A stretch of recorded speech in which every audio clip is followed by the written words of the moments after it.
Coming from gymnastics, I was forced to be perfect. We've been given the opportunity to write a book many times over the years. And a lot of times people would approach us and say, we would like you to write a marriage book. It was actually the hardest chapter for us to write. We wrote an entire chapter on quitting, and when to quit and when to know it's your time to move on to the next day. It's important to realize that there is a difference between unhealthy and hard. And like certainly if something is unhealthy or harmful to you, like leave that as soon as possible. Welcome to If You Can Hear Me, a space where culture meets the soul. I'm Ben Higgins. You may know me from The Bachelor, and you may know my guests from culture, headlines, and entertainment. This podcast is about going beyond the surface into something deeper. Each week, we sit down for open conversations about identity, faith, and the realities underneath it all. At its heart, this podcast is about creating space for people to slow down and speak freely. Not polished interviews or perfect answers, just real discussions that are unfiltered. I invite you to lean in and enjoy the conversation. Andrew and Shawn, thanks for coming on. Thanks for having us. Good to be here, Ben. You know, I was saying this to you before, and I mean it. It's rare to meet a couple that so many people say, hey, you've got to meet them. They are awesome. And I always am running into people, especially within like the faith sphere, that's always pointing to the two of you. Oh, thank you. Wow. Yeah. No pressure. My gosh. Yeah, there's no pressure. I hope we don't blow that bubble.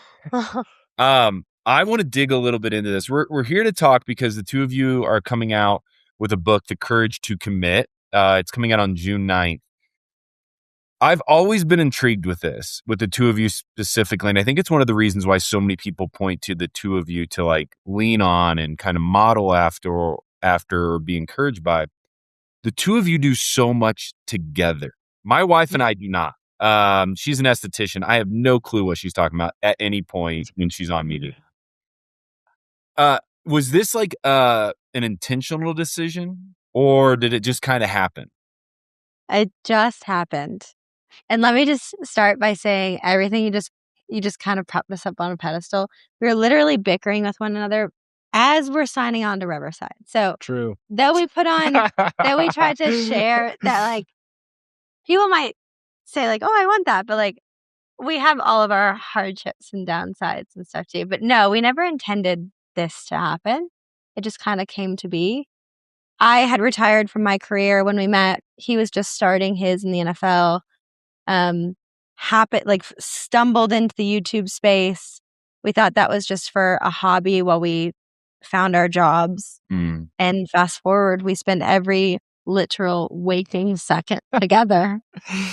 I mean, there might be 4 hours a week that we're not by each other's side. And honestly, I feel spoiled because for the most part, we get along pretty well. What? Shut up. I can be annoyed at you. I can be annoyed at you.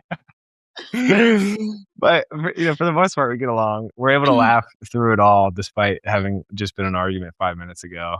But it's really cool to see and understand Shawn in the way that I do, having spent time with her at home, having seen her skills in the business world.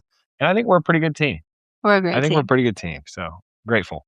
Yeah, the two of you are, I think, and I am going to stop complimenting the two of you after this. But you would be the definition of a power couple, especially for like our age group, because I think so many people have watched the two of you find success individually, athletically, and then you move into.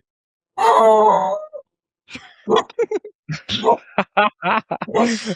that is amazing. Yeah. Do you have a husky? Yeah, that's what they think. He's like a 50-pound desert dog that has coyote and lab and husky in him. A lot of husky, but I say it sounds like a husky.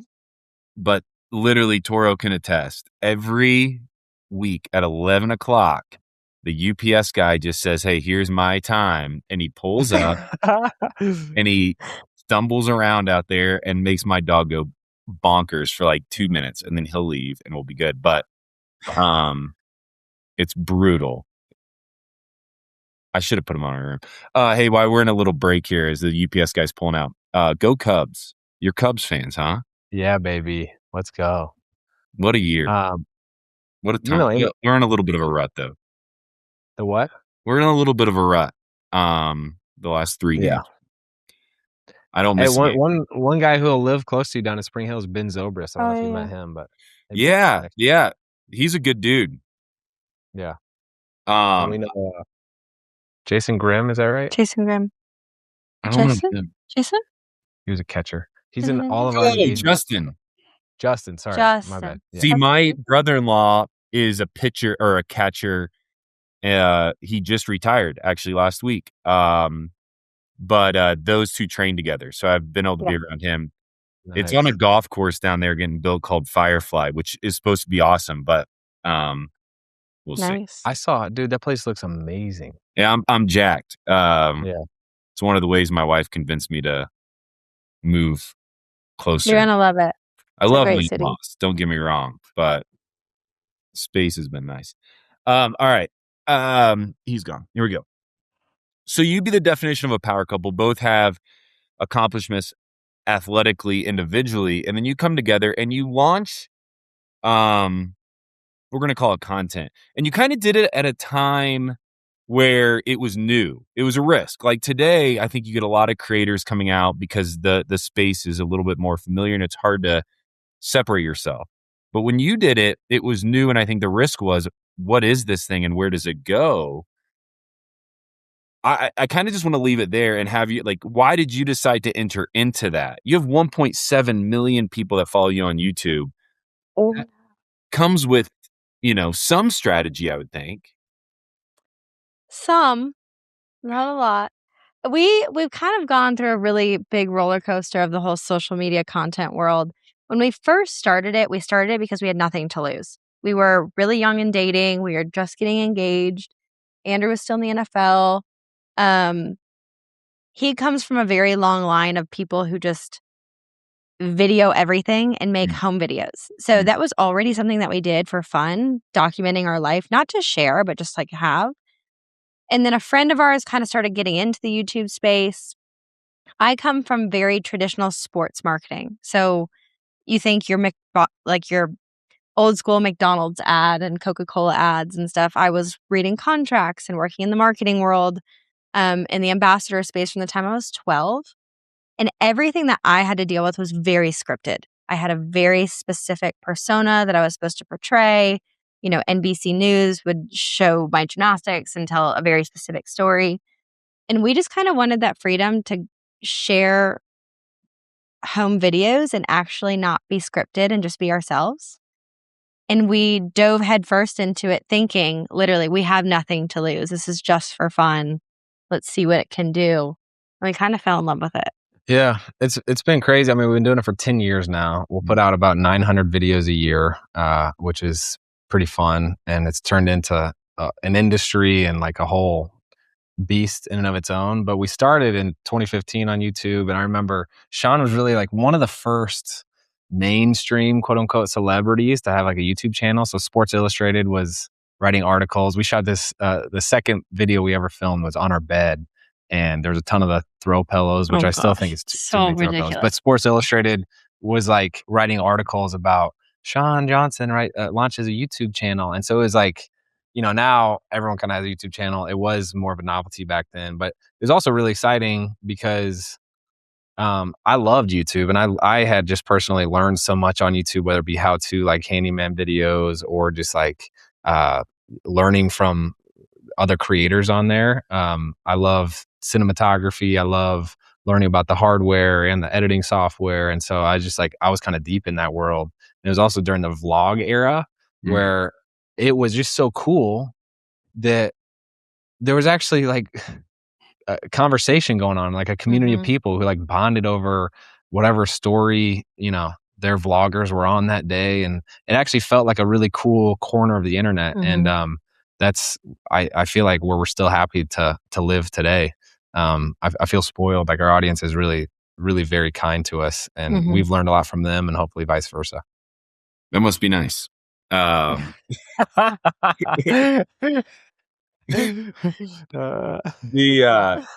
is interesting because I was on The Bachelor in 2016, and it was so new. I remember when YouTube channels were launching, and I remember the excitement and the mystery around them. You were pioneers in that world.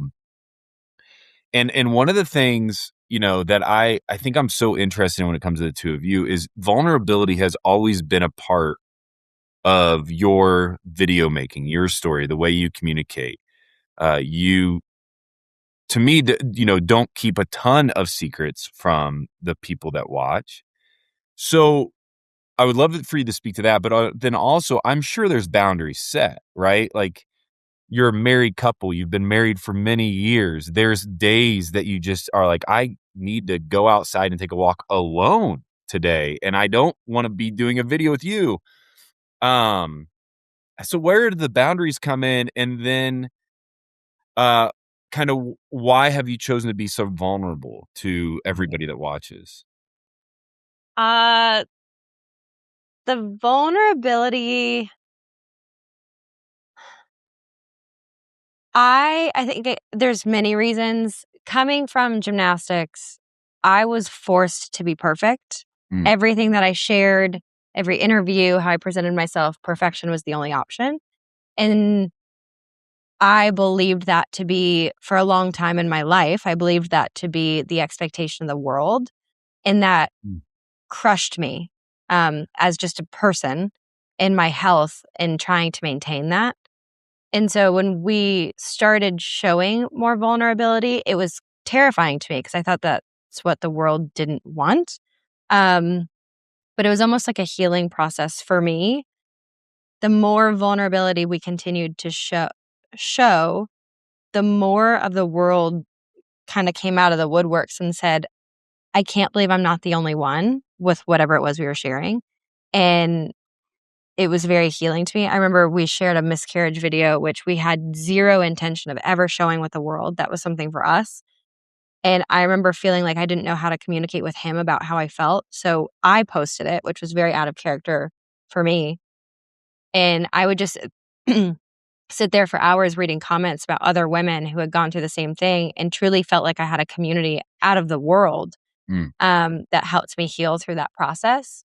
And we just kind of had gotten tired, not only as parents, but as spouses, of seeing the world paint these perfect pictures that we know aren't perfect. And it's just not relatable and it's not real. So we tried to show a very lighthearted, uplifting, real snippet of our life and like what we go through. I will say boundaries. We have quite a few boundaries. Nothing can ever be posted live. We actually have to live it and have experienced it and be present in it. We video a lot of things. We take pictures of a lot of things just because we like to see them. And then we'll go back and resurface a topic or a memory that we want to then share later. But nothing can ever be posted or talked about if it hasn't been worked through. It's always like a... Yeah. Well, we certainly don't do it perfectly. No. We'll start there. Also, I think like my dad was incredibly curious, and he'd always like get in the nitty gritty of something. It's like, hey, let's open up the hood and see how this works. And I feel like we've tried to apply that with, how does having a good marriage work, or how does being a podcaster work, or like being vulnerable and talking about the little details, like the nuances and getting in under the hood, has always been helpful for us, just kind of walking in line with that curiosity. I'll also say, like, fortunately, I think it's almost been like an accountability thing where it's like, it's nice to not really have many secrets to keep, like, like as long we try to keep it pretty like clean, which then, by no means perfect, but like, it's not like we're having to create this false public persona, which is nice. And also we view opportunities where we do mess up as like things to learn from and hopefully share if we're able to process through it. But last thought is, we also don't, it's interesting on the internet, like it kind of rewards you for the emotional rawness, Yeah. like the unfiltered, I'm getting on camera and I'm crying and like live. And we try to not press into that as much. To Shawn's point, like we try to live it ourselves and like process things before sharing them, just because it's almost like a temptation to put out that just the emotionally raw video that is gonna be received Clickbaity. well, Yeah. and everyone's gonna give you love online. It's like, that's great. Like, do that, at times if you need to, but know that the feedback you get in real life, and the processing in real life is more important, because that's what you have to live with day in and day out. So This is more of a personal thing for me. My wife does more content creation than I do. But how do you set up your workday then? I mean, for the two of you, obviously, going through your book, in which we're going to talk about the courage to commit, but then it seems like it would be hard to kind of turn everything off and be like, okay, we're going to reconnect as a family. We're going to reconnect as a couple without any expectation for making, for putting this out there. What does that look like in your daily rhythm? So honestly, for the most part, nothing on that we ever post is fabricated of any kind. Truly 99% of the time, if I'm going to post a story, if I'm going to post anything that I'm sharing, I'm just scrolling back through things that I've naturally taken pictures of because we lived them, that I'm then sharing. Outside of that, we do like dumb couples challenge videos or whatever, and we'll film that during the day. We've tried to be very rigid with our schedules to very clearly delineate which hat we're wearing at the time, is kind of how we say it. Like, is it business partner or is this my husband? So our kids go to school, and they go to school around from 9 to 2, and that's my work day. I try not to ever work outside of that, so that when our kids get home, I just get to be mom. Andrew will stay a little bit longer because you wear a lot more hats within the business industry. And so he'll work until about 4. But whenever he leaves the office and comes upstairs, we know he's dad and it's not business time. So we tried to put in boundaries of spaces and times to make sure that we can respect each other. And we always find there's an issue when I'm expecting husband and I get met with business partner, or vice versa. That usually causes tension. So we try to make sure we have systems in place to make that happen as few times as possible. Yeah. There's an awesome book we read years ago, right after our first daughter was born, our only daughter, our oldest kid, called Habits of the Household by Justin Whitmore Early. And it kind of talks about your routines and rhythms are liturgy is the word he uses, but I'll use a different term, are honoring to your priorities. And so Shawn said, we're pretty rigid and routine, and we are, because we want to have routines that are honoring to what our priorities are. And so it's 9 to 4 for work, and we always have family dinner at 5:30. Kids start doing bedtime at 7:15. They'll be down in bed by 7:45. Then Shawn and I will have some time to just debrief the day, and we call it bev time. And it's it's like a glass of wine or a sparkling water or whatever. And then we're in bed by 8:30, and then we wake up, do the devos, and it's been we've tried to be. I just know that when I have free time and unstructured time, I'm going to resort to scrolling on my phone or watching Netflix. So we try to have a full schedule, not a busy, chaotic schedule, but fully committed. An intentional schedule. Yeah. Yeah. It's kind of a great segue, I think, into this book that you guys have co-authored together, the Courage to Commit. One of the core takeaways from this book is kind of the boring mornings and daily commitments that the two of you have. I think for me, it's so interesting to see to learn from people like you, because as I mentioned, you both had a very successful career leading up to this new, very successful career and very different career. So putting the word boring in anything that the two of you do feels it's hard for me to understand it, I guess would be the way to say, because your life has definitely not been boring. But to start this off, we've talked about the two of you working so closely together. Why and how did it come up to where you said, let's do this book together?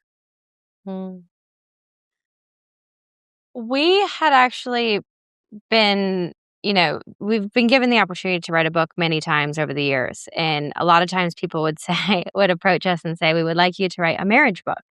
And we would laugh and say, we are so not in the position, to write a marriage book.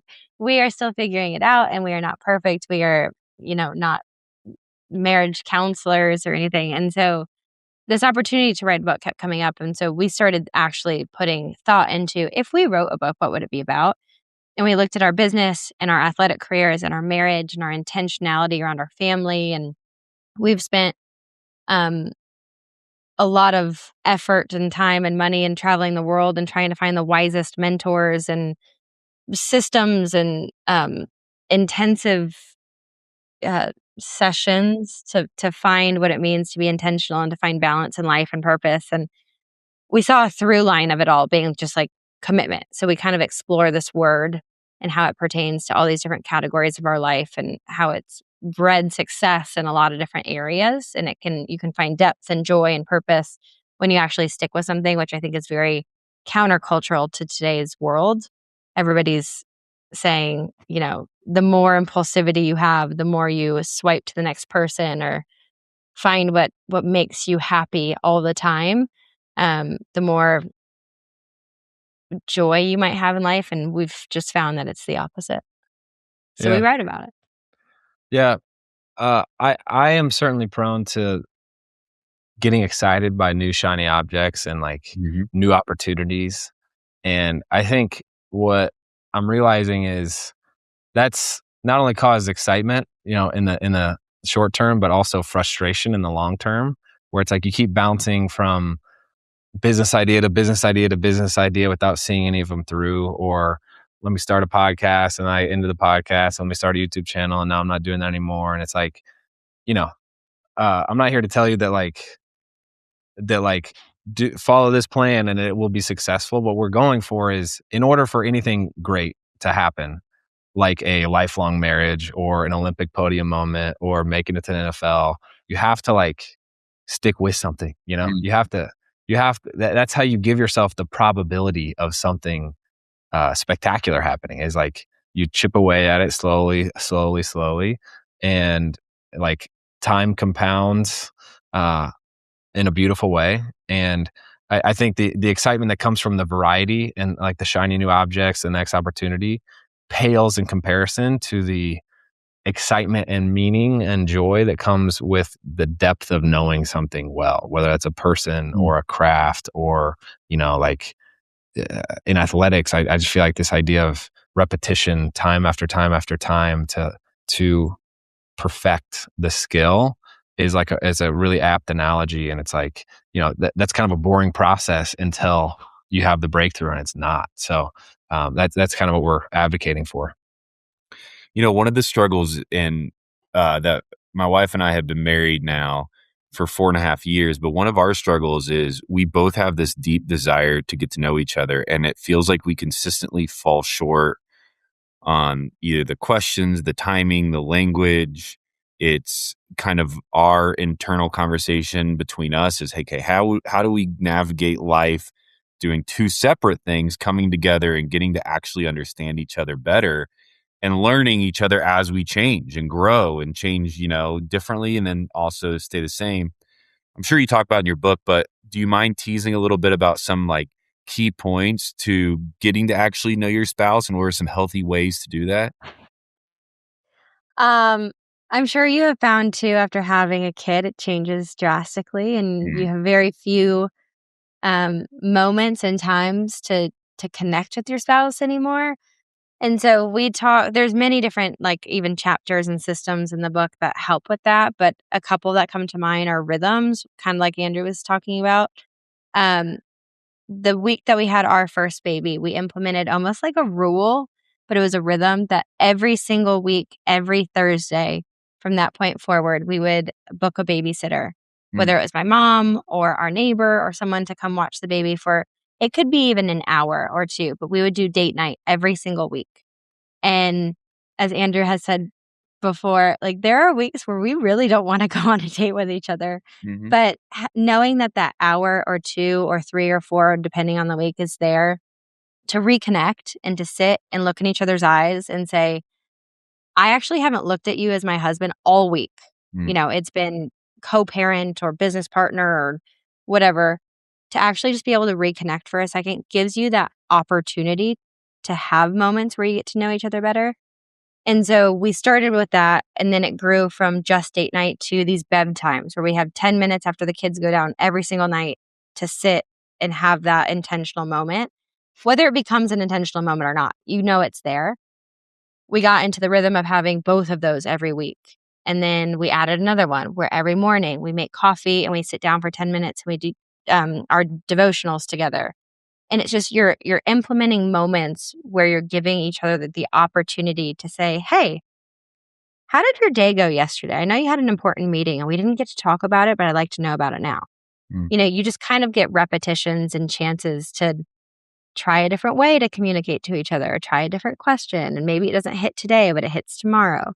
And we've just tried to protect our marriage that way and give intention to time when it's so fleeting anymore with business and 3 kids. Yeah. I mean, marriage is pretty cool because you got a pretty long runway. Keep track. You got Yeah. more opportunities in the future. So like not being discouraged in the short term. But one thing that struck me is this idea that, okay, Shawn and I are married. So let's just say there's like three components to this marriage. It's me is one component, Shawn is the other, and then our marriage is the third piece of the puzzle here. And I can't change Shawn, though I tried for the first 4 years of our marriage. I can't like force her to live life the way I do or see life the way I do. And I've committed to this marriage that I will not change. I'm not going to pull the escape hatch on that. So then the only thing left to change is like my approach, and we've had 2 or 3 things that we've argued about hundreds of times in our marriage. Mm-hmm. And like, the first 99, I'll be like, just trying to hammer it home the same way. Shawn, why don't you see it like this and understand it like this? And then I'm realizing that, okay, I can control my approach. So let me change that. And then you're like, oh, let me ask this question a little different, or let me ask her a question on why she sees it like that. And so it becomes this pretty exciting thing of like, okay, sweet. Now people talk about self-improvement and growth. Like marriage is the best iteration of that, I think, because you got this mirror who's right in front of you, seeing things clearly, and like, waking up at 4 a.m. doing an ice bath is really exciting and can lead to a lot of good energy and self-improvement, sure. But like having someone who you are forced to change with and for, I mean, that's actually a pretty beautiful way to live life, I think. Yeah, and then to do that and also stay attracted to the person where you want to sleep in the same bed as them. That's that's huge. Like it's wild. Marriage is such a cool thing where you're growing together, you're changing together, you're doing life together, arguing together, trying to figure it all out. And then at the end of the day, you're still in a place most of the time where you're like, and I still like and love you. And that's wild to me because I've never done that with anybody else in my life. Obviously one of the concepts as we kind of mentioned was commitment. For you guys, you're arguing leads to actual freedom. That in culture today, I think when we hear the word commitment, and I think the two of you represent this in such a great way, where Shawn, you were a gymnast, and I think the whole world that has followed gymnastics knows that commitment would be one of the key words that comes to mind. And Andrew, you obviously playing in the NFL, like you had to commit to the craft and beat your body down to be able to compete at that level. And I also think because this is a faith show, one of the words that I really enjoy digging into when it comes to the faith is the freedom that faith brings. Could you hear my daughter there yell "Dada"? Did you? That's amazing, bro. Well, I didn't know if you heard that. Yeah, she just walked past the room and she just got home. Oh, Dude, it's been so fun to watch you like grow and live life and get married and have kids. It's so fun. Yeah. Congratulations, dude. Thank you. It is fun. I'm loving it. Yeah. It's the best season. But obviously because the two of you have a faith basis, I do think the word freedom probably comes from a little bit of your faith background. So what is your argument? Like how would you convince me that when I say the word commitment, you actually would say it brings more freedom than how I think the world would see it and say, no, that means less? Freaking love it, Ben. Uh, decision fatigue. I feel like with social media, we are now open every day to seeing how many options and things there are in the world for us to choose from. It's exhausting. Mm-hmm. You can open Instagram at any given time and see 500 different career paths that you could take or post about or products to buy or houses to live in or places to move to or vacations. It's exhausting on your brain because in your brain, you're like, I don't know which way to go. Do I choose that one or this one? And we have just learned that in our life, we started very simply by saying we're being given all these opportunities on a daily basis, whether it's with work or schools or jobs or hanging out with friends or whatever. And we don't have enough time. And it's exhausting filtering through everyone and saying, I don't know which one to do today. So we started very simply in saying, what are our family values and what actually fills our cup? And when we look through the lens of what our values are, it kind of weeds out so many options that I'm not going to do this justice. It makes the world feel bigger because you're operating within boundaries and within your boundaries you can do whatever you want. I'm not going to do this justice. I feel like I'm ranting. I love hearing you talk. It is freeing. I feel like when you filter out all the noise, it makes you feel like every choice you're making is actually intentional and for a purpose. I feel like, freedom is such an interesting word that Yeah. I think is confused a lot of times. And when people think freedom, they think like this untethered, no rules, no boundaries, almost like a vacation from life. We're like, oh, sweet, no one's telling me what to do, and I don't have to do anything. And if you live a life like that, it ends up being more chaos than freedom, I would say. So our definition of freedom would be more like living life the way it was designed to be and the way that you were designed to live it. And so we talk about what that looks like for you as an individual. And in the book, we talk about how do you find your values, like what's your operating system, the way God made you, what are like your non-negotiable kind of like your programming, the things that are most core and in your essence. We talk about like mentorship and finding people that can help guide you towards the things that matter most to you and help you live the life that you're like striving to lead and that you're designed to lead. And I just think freedom is not the end goal. I would say people think it is. And I think what people are really striving after is peace and joy and meaning, and discipline is kind of freeing. And it's like there's the old saying of if you don't stand for anything, you'll fall for everything.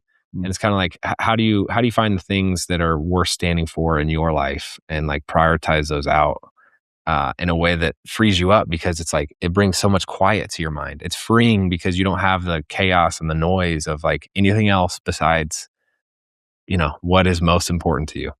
And it's a really beautiful process. See if I can make this make sense, because there's something that's come to mind.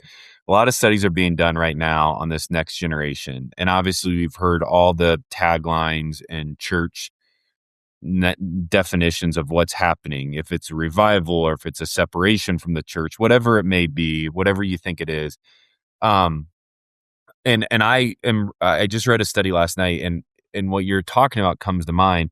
What I actually, if I in my layman evening read had any type of ability to differentiate and define is people are looking for more sacred moments. Like they, within the faith tradition or without any type of faith tradition, with any type of belief, they're looking for sacred moments. And when I think of freedom, I think of that directly is sacred moments where you know that you're not the biggest thing out there.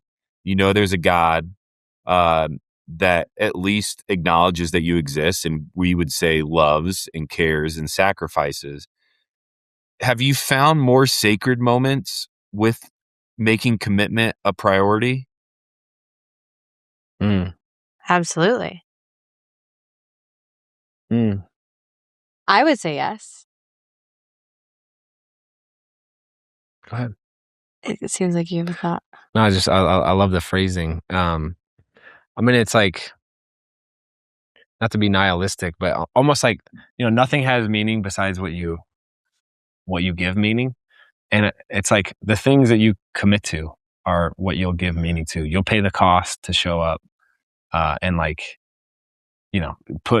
be married another day and go to practice another day. And it's like, that's meaningful stuff. Shawn's sacredness towards gymnastics, or that feeling of like, wow, that was such a holy experience of like learning all those skills and like bonding with my coach like that and getting to know my teammates. That means something totally different to her than it does to me. Sports, generally, I can kind of like hint at what that is like because I did it with football. But like, but yeah, it's sacred because you make it sacred. And, we talk about this day of delight that we started 3 years ago in our family, which is the Sabbath. Yeah. And it's like, we take Sundays and,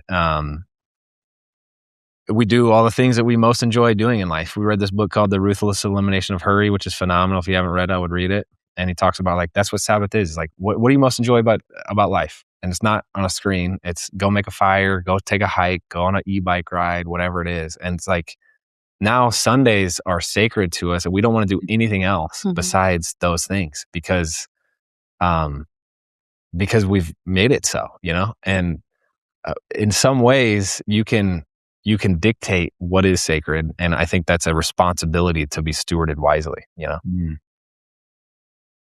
I think it's beautiful. Do you film Sundays? Is that a work day or not? No. No. We only film while the kids are in school and like within our like 9 to 2 business hours, Monday to Friday. Weekdays, yeah. Yeah. But it's cool, that I guess to tie into faith, we talk about belief and just inherently, let's just talk about an athlete who's striving to make the NFL. Like, there is this inherent faith that like, if I do as my coach says, if I show up today and tomorrow and next week and next month and next year and am fully present in that process and giving my best, then maybe I can make whatever goal I have set out. Like, maybe I'll achieve that. And it was really fun to like apply that more broadly to this idea of like the trust, the faith of, man, I am believing that if I follow the words, if I seek, then I will find. And there's this leap of faith that you have to take with anything, like any act. I think about the movie Indiana Jones. There's this scene. It's awesome. He's at this cliff and he's trying to make it to the other side of this cliff. And he's been told that there's this invisible bridge and he's trying to cross it. And he's like, well, I don't see it. I guess I have to trust it. And then like, he has to fully put his weight on this invisible bridge to get to the other side. And to me, that's such a strong analogy of like, not just our day-to-day goals or our life goals, career goals, but also like more broadly life of like, dang, I need to trust that the wisdom that I'm being told that someone is sharing with me is true, and it's like, it's mind boggling and it's so uncomfortable, but it's just the way life works, it seems. Yeah. And it's so many of the things that you've talked about today, without your faith, they don't make sense. Like, why would you stay in a marriage if you didn't have some faith background, that has communicated to you that this is the right thing? Why would you raise kids and be that intentional about who they're becoming and the love that you show them without, there's so many things that you've spoken about that directly relate for me back to a faith that you guys are living through. My final question for you, and the final thing I want to talk about is, and again, The Courage to Commit comes out June 9th, co-authored by the two of you. But in today's world, so much conversation goes around walking away from things, walking away from unhealthy relationships, which I find to be a very good thing to communicate when relationships are unhealthy. The quietly quitting became a big trend a few years ago during COVID, when everybody was working online and nobody really knew how many hours you were putting in. Some of this is good. Obviously, we just talked about two spectrums, good and the bad. But for you, writing a book on commitment, talking about leaning in, not giving up, what would be your advice to somebody when they should walk away? Maybe not in the drastic examples I just gave, but how do you navigate this and filter through all these thoughts when you're tired and feeling beat up to stay with something? It was actually the hardest chapter for us to write. We wrote an entire chapter on quitting, and when to quit and when to know it's your time to move on to the next thing. And obviously there are a lot of situations similar to like what you said, where you're in an unhealthy relationship that fall outside of this, this idea. But we believe that saying yes to something, committing to something, means saying no to something else. Every yes comes with no's needed, because you have to make space for whatever it is you're committing to. And we actually in our family call it pruning. We always try to do a lot of self-reflection on what is taking our time right now. And if we look at all of it, is it all purposeful? Is it all fulfilling? Is it all things that we feel very passionately about? And if there's anything that we feel like is compromising some of our strongest priorities or commitments, we'll have a conversation and say, is this worth getting rid of? Whether it's, a daily, weekly rhythm of hanging out with friends, it's taking away from kids, or a job commitment that we're not really feeling fulfilled by anymore. We kind of go through a process and system that we use personally to look at your commitments and say, are they all worth hanging on to? Or is it time to say goodbye to some of them? Yeah. Pruning, is like a kind of a gardener term. It's like you're weeding out things that are not intentional to make room for the things that you want to grow there. And we have a 6'4" and 2-year-old right now. We signed them up for like 2 sports each this spring, and we realized that way too much. Yeah, it's too much. And we were sacrificing togetherness as a family those first couple of weeks of like trying to do that. So essentially, we needed to uncommit from some of the sports leagues, and we pruned that out to make room for the thing that was most important to us. And it's important to realize that there is a difference between unhealthy and hard. And like certainly if something is unhealthy or harmful to you, like leave that as soon as possible. But the thing that like when you're committed to something big and meaningful, there's going to be difficult parts associated with that. And the more serious the commitment, I would say the more thoughtful the unwinding of that commitment should be. And so like, seek outside counsel and mentorship and pray on it and let your emotions cycle through and settle. And you don't want to leave a 10-year marriage in one day. It's like that should be a process. But sometimes it's needed. And so, it's definitely true that uncommitting needs to happen. It's just the discernment that makes all the difference. And that's what we try to walk through with this chapter. Are the two of you usually pruning things out of your life together? Like, is that a conversation the two of you have together, or is it a personal kind of, hey, this is what I'm going to do, and then a communication? The second doesn't sound like us at all. It was, I heard this term beneficial adversary. There's the old, the Bible story of Adam and Eve. It says Adam was sent a helpmeet which can also be interpreted as a beneficial adversary. And I heard that like 2 years ago, and it changed my whole perspective on Shawn, where she would say, "You're spending too much time with friends," or you're spending too much time working out. Mm-hmm. And in my mind, I was like, no, I'm not going to prune these things. These are important things. They're generally good, like in certain contexts. Yeah, obviously I need friends and obviously I need physical health, but she knows better than anybody. Am I taking that to an extreme? And I've realized that like her opinion and her perspective is so valuable and it's like so beneficial. She's being adversarial for my good. And I'm grateful for that. So I feel like more often it's us having a conversation of like, hey, we were out of whack and we did not get enough time with the kids. So let's dial back work next time. Or she'll say that to me. And I'm thankful for that, even though it's uncomfortable and I'm sure it's awkward for you. Yeah. But not really. We also see each other as like a mentor to a certain extent. We speak so openly together about what our goals and aspirations are and what our vices are and where our weaknesses lie. So a lot of times we'll come to each other and say, was this too much this week? Do you think I should continue it? I mean, I don't even know what the example would be, whatever category it falls in. But I really try to get advice from him on what I should do. We leave the decisions up to each other, but we try to make sure we're having accountability for the direction that we're heading. That's beautiful to me because it took me years. I'm still working through it, but the trust, like that comes from a place of trust in your partner too. Yeah.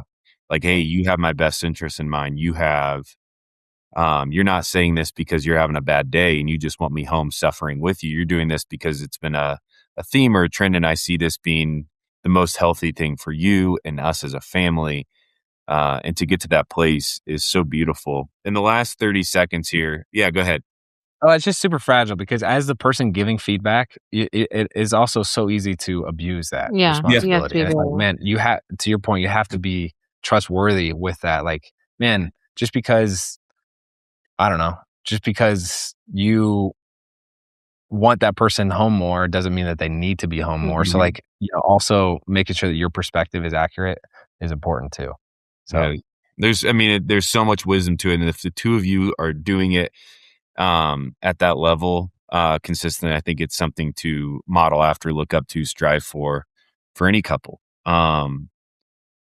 Hey, as we close out, there's so much good that came from this conversation, and obviously you do have the courage to commit coming out. I didn't want this to be a whole interview conversation just promoting a book, but there was so much here that did get promoted, and it's going to be so helpful.